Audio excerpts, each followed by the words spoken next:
एक माँ जी थी, वो बहुत बड़े बड़े ग्रंथ पढ़ती थी। एक दिन वो ग्रंथ अष्टसहस्री एक ग्रंथ है, बहुत कठिन, वो पढ़ रही थी।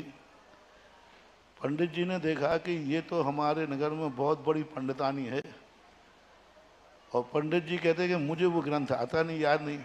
तो पंडित जी बच के निकलते थे, कहीं ये मुझसे कुछ पूछ नहीं लेवे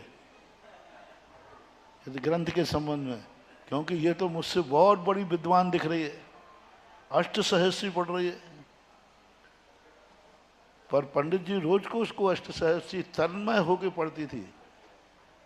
तो एक दिन पंडित जी को कहा कि इतनी बड़ी पंडितानी है तो एक बार थोड़ा पूछो तो सही, चलो इससे हम पढ़ लेंगे।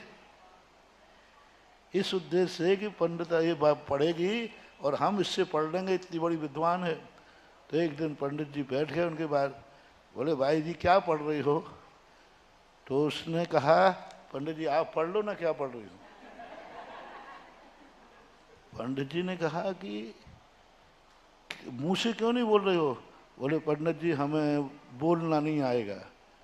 वो ऐसी पढ़ती थी, महावीर पढ़ना है तो मा हा आ की मात्रा वा ई रा, तब वो महावीर बोल पाती थी। तो बोले अष्टसहस्री तो मैं बोल ही नहीं पाऊंगी। तो पंडित जी ने कहा क्या बात है, तुझे नाम भी पढ़ना नहीं आता? बोले नहीं आता। पढ़ना भी नहीं आता? पंडित जी हमें तो हिंदी पढ़ना नहीं आती। तो फिर इतना कठिन ग्रंथ क्यों पढ़ रही है? अब पंडित को आ गया कि अब तो मैं पंडितानी है तो मूर्खानंद है। तो पंडित जी ने कहा तुझे कुछ पढ़ना नहीं आता, फिर क्यों पढ़ रही भाई, क्यों समय खराब कर रहे हो?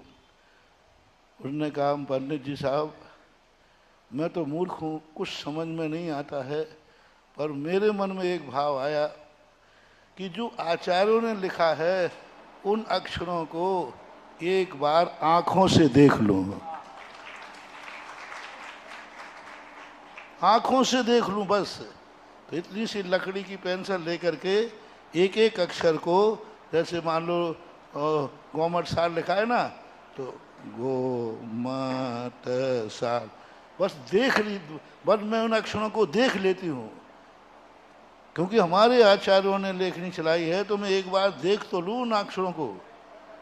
जब ये सठखंडागम की वाचना में पंडित जी साहब ने सुनाया, पूज्य आचार्य महाराज सिंहासनाधीश से बैठे हुए थे, हम लोग तो अरे देखो देखो देखो रे ज्ञानियों,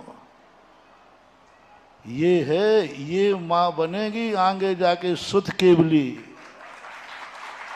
ये प्राप्त करेगी केवल ज्ञान। अपन को तो 2 अक्षर का ज्ञान होगा, आई एम ज्ञानी। कितनी श्रद्धा आप बोलो। आपसे पूछना चाहता हूँ, एक व्यक्ति को समझ में आ रहा है इसलिए पढ़ रहे हैं हम,